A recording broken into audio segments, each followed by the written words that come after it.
नमस्कार. आस्वाद आपलीपणाच्या चॅनलमध्ये आपलं स्वागत आहे. तर आज आपण मस्त असे ओल्या मटारचे पराठे बनवणार आहोत, जे खायला खरंच खूप टेस्टी लागतात आणि बनवायलासुद्धा अगदी साधी सोपी पद्धत आहे. तर आपले हे जे मटारचे पराठे आहेत ना, ते अगदी झटपट बनवता येतात, जास्त वेळसुद्धा लागत नाही. आणि आता थंडी आहे, तर थंडीतून बाजारामध्ये मटारसुद्धा भरपूर सारे येतात आणि स्वस्तसुद्धा आहेत. तर त्याच्यासोबत आपण हे गोड दही घेतलेलं आहे. तर गोड दह्यासोबतसुद्धा आपले हे पराठे खूप छान लागतात किंवा सॉसबरोबर वगैरे तुम्ही खाऊ शकता. पण गोड दह्यासोबत तर खूपच टेस्टी लागतात. तर आपले हे मटार जे पराठे आहेत ना, तर कधीकधी आपल्याला पोळी भाजी वगैरे करायला कंटाळा आला, तर अशा पद्धतीने आपण हे बनवून खाऊ शकतो आणि सगळ्यांनाच आवडतील असे आहेत. तर आता आपले मटारचे पराठे कसे बनवायचे ते बघूयात. तर त्यासाठी इथे मी मटार जे आहेत आपले ते सोलून घेतलेले आहेत. तर आपल्याला आता ते स्वच्छ धुवून घ्यायचे आहेत. उकळवून वगैरे घ्यायची काही गरज नाही आहे, कच्चेच घ्यायचे आहेत आपल्याला. तर आपण हे स्वच्छ धुवून घेऊयात आणि इथं मिक्सरच्या भांड्यामध्ये काढून घेतलेत. त्यानंतर लसूण आणि आलं घेतलेलं आहे.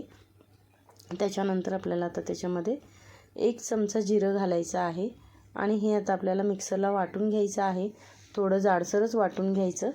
तर आपलं सारण जे आहे ते आपण आता वाटून घेतले. तर बाकीची तयारी करूयात. त्यासाठी इथे कढई तापत ठेवलेली आहे. तेल आपलं घालून घेतले. तेल थोडं गरम करून घ्यायचं आहे. त्यानंतर त्याच्यामध्ये कांदा घालून घेतला. कांदा चांगला परतून घ्यायचा, गुलाबी होईपर्यंत परतून घेतल्यानंतर आपलं जे सारण आपण वाटून घेतलेलं आहे ते घालून घ्यायचं आहे आणि व्यवस्थित मिक्स करून घ्यायचं आहे सारण आपलं कांद्यामध्ये. आपलं सारण जे आहे ना, हे मटारचं तर शिजवून घेतलं ना, खूप छान टेस्ट येते. तर आपलं सारण जे आहे ते आपलं जास्तसुद्धा शिजवायचं नाही, अगदी हलक्या हाताने मसाले वगैरे शिजेपर्यंत. त्यानंतर आपण त्याच्यामध्ये लाल तिखट, हळद, धना जिरा पावडर घातलेली आहे. त्याच्यानंतर आमचूर पावडर घालायची, छान टेस्ट येते त्याने आपल्या पराठ्याला. तर आमचूर पावडर घालून घेतलेले आहे. चवीनुसार मीठ घालून घ्यायचं आहे आणि आपलं जे सारण आहे ते चांगलं परतून घ्यायचं आहे, मिक्स करायचं आहे. पाण्याचा वगैरे कसलाही आपल्याला इथे वापर करायचा नाही. आपला जो मटारचा ओलसरपणा आहे ना, त्याच्यामध्येच आपल्याला ते चांगलं मिक्स करून घ्यायचं आहे. म्हणजे ते मसाला जो आहे ना, तो व्यवस्थित लागला गेला पाहिजे.